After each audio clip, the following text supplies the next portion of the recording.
નમસ્કાર મિત્રો, સ્વાગત છે તમારું આપણી આ યુટ્યુબ ચેનલમાં જેનું નામ છે ગુજરાતી જીકેની જમાવટ.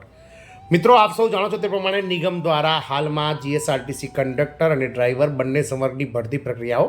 ચાલી રહી છે, જેમાં ડ્રાઈવરોનું મિત્રો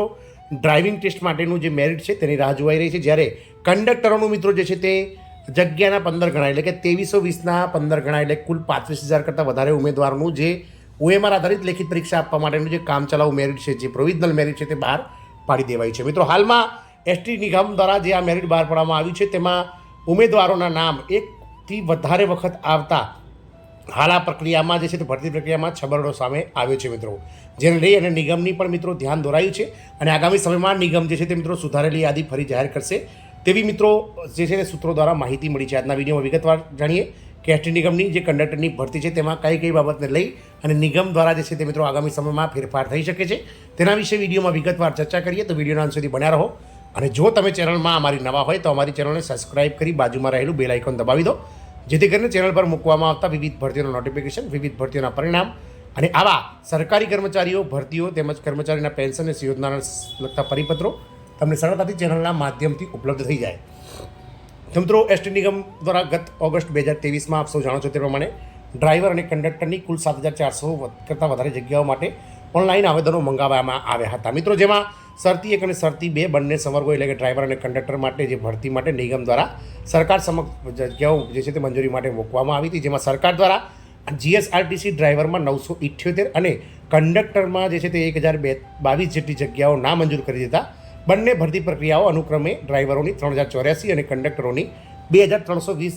જગ્યાઓ માટે આગળ ધપી હતી, જેમાં ડ્રાઈવરોની ગત લેખિત પરીક્ષા 28 જાન્યુઆરીના રોજ લેવાઈ ગઈ હતી, જેમાં 17,000 કરતાં વધારે ઉમેદવારોએ પરીક્ષા આપી હતી અને આ ઉમેદવારોના માર્ક્સ જે લેખિત પરીક્ષાના છે તે પણ મિત્રો ગત 7 જૂનના રોજ આચારસંહિતા લોકસભાની ચૂંટણીની પૂર્ણ થતાં જાહેર કરી દેવાયા હતા. અને નિગમ દ્વારા જે છે આપ સૌ જાણો છો તે પ્રમાણે જ્યારે ભરતી બહાર પડી ત્યારે લોકો મોટર ડિસેબિલિટી ધરાવતા કંડક્ટરના ઉમેદવારોને ફોર્મ ભરવા દેવામાં ના આવ્યા હતા. આથી આ દિવ્યાંગ ઉમેદવારોએ હાઈકોર્ટમાં પીઆઈએલ દાખલ કરી અને દાદ માંગેલ હતી. હાઈકોર્ટે આવા ઉમેદવારોને ફોર્મ ભરવા માટે નિગમને સૂચના આપેલ, જેથી ગત 3 જુલાઈથી લઈને 17 જુલાઈ દરમિયાન આવા લોકો મોટર ડિસેબિલિટી ધરાવતા ઉમેદવારોને ફરીથી ફોર્મ ભરવા માટે વિન્ડો ઓપન કરવામાં આવી હતી અને આ કંડક્ટરની ભરતી જે છે 2320 જગ્યા માટે આગળ ધપવામાં આવી હતી. મિત્રો, તમામ કેટેગરી વાઇઝ અલગ અલગ જગ્યાના જે 15 ગણા ઉમેદવારો છે તેનું કામચલાઉ મેરિટ લિસ્ટ જે કહેવાય કે જે કંડક્ટર દ્વારાની પરીક્ષામાં મિત્રો જગ્યાના 15 ગણા ઉમેદવારોને લેખિત પરીક્ષા માટે અગાઉના સમયથી બોલાવવામાં આવે છે. જીએસઆરટીસી નિગમ દ્વારા ફક્ત અને ફક્ત કુલ જગ્યાના 15 ગણા ઉમેદવારોને લેખિત પરીક્ષા માટે બોલાવવામાં આવે છે, જે ટોપ મેરિટમાં આવતા હોય છે તેવા. તો આવા મેરિટ ધરાવતા ઉમેદવારોનું મેરિટ લિસ્ટ જે છે તે કામચલાઉ મેરિટ લિસ્ટ ગત 18 સપ્ટેમ્બરના રોજ બહાર પાડી દેવામાં આવ્યું હતું. તો એસટીની ભરતીમાં મિત્રો મેરિટ બહાર પડ્યા બાદ 253 ઉમેદવારોના નામ 2 થી 3 વખત છે તેવું સામે આવ્યું છે અને સુધારેલી યાદી ફરીથી ઉમેદવારોની જે છે તે માંગ કરી છે કે સુધારેલી યાદી ફરીથી નિગમ દ્વારા બહાર પાડવામાં આવે.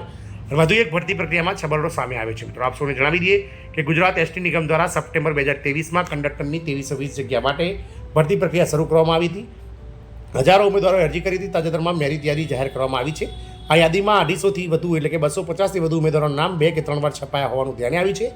આ અંગે મળતી માહિતી મુજબ એસટી નિગમ દ્વારા ખાલી પડેલ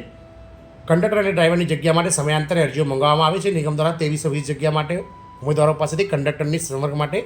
અલગ અલગ કેટેગરી મુજબ અરજીઓ મંગાવવામાં આવી હતી. 253 ઉમેદવારોના નામ 2 કે 3 વાર છપાયા છે. આ યાદીમાં એક જ ઉમેદવારોના નામ 2 કે 3 વાર છે, જેમાં તેનો મેરિટ નંબર, એપ્લિકેશન નંબર અને કન્ફર્મેશન નંબર પણ અલગ છે દર્શાવવામાં આવ્યો છે. ત્યારે આ યાદી સુધારી ફરીથી જાહેર કરવાની ઉમેદવારોએ માંગણી કરી છે. એટલે મિત્રો,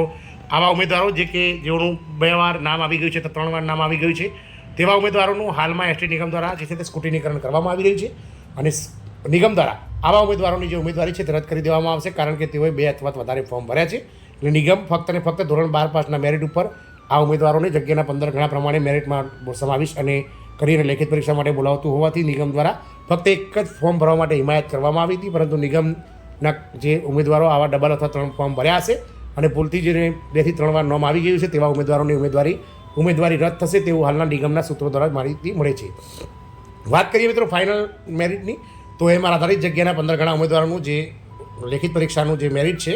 ફાઇનલ મેરિટ તે હાલમાં મિત્રો આપને જણાવી દઈએ કે આ જે મેરિટમાં જે વાંધા અરજીઓ આવી છે તે વાંધા અરજીઓને જે છે તે મિત્રો નિકાલ અને આવી સ્કૂટીનીકરણ પ્રક્રિયા ચાલી રહી છે. ખોટા ઉમેદવારોના નામ તેમજ વાંધા અરજીઓમાં જે સાચા ઉમેદવારો છે તેમનો સમાવેશ કરી અને આગામી દિવાળી પહેલાં એટલે કે 25 થી 30 સપ્ટેમ્બરની વચ્ચે નિગમ દ્વારા ફાઇનલ મેરિટ બહાર પાડી દેવામાં આવશે. ત્યારબાદ નવેમ્બર મહિનામાં જે ઉમેદવારો છે કે જેઓ ઓપન કેટેગરીમાં આવે છે તેમને મિત્રો 250 રૂપિયા જે ફીસ ભરવાની છે પોસ્ટ તેના માટે મિત્રો 15 દિવસનો સમયગાળો આપવામાં આવશે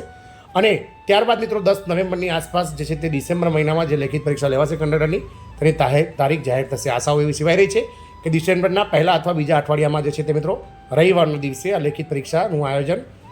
જે છે નિગમ દ્વારા જે છે તે મિત્રો મુખ્ય જે ડિવિઝનના જે મુખ્ય શહેરો છે 16 તેવા 15થી 16 શહેરોમાં આયોજન થઈ શકે છે. જોવાનું એ રહેશે કે આગામી સમયમાં નિગમ આ ભરતી પ્રક્રિયાને યોગ્ય ન્યાય આપી અને આ વધુ નામ ધરાવતા ઉમેદવારોનો જે છે તે નિકાલ કરીને સાચા ઉમેદવારોને સમાવેશ કરીને ફરીથી મેરિટ યાદી સુધારેલી બહાર પાડે છે કે નહીં સમય બતાવશે. જય હિન્દ, અસ્તુ.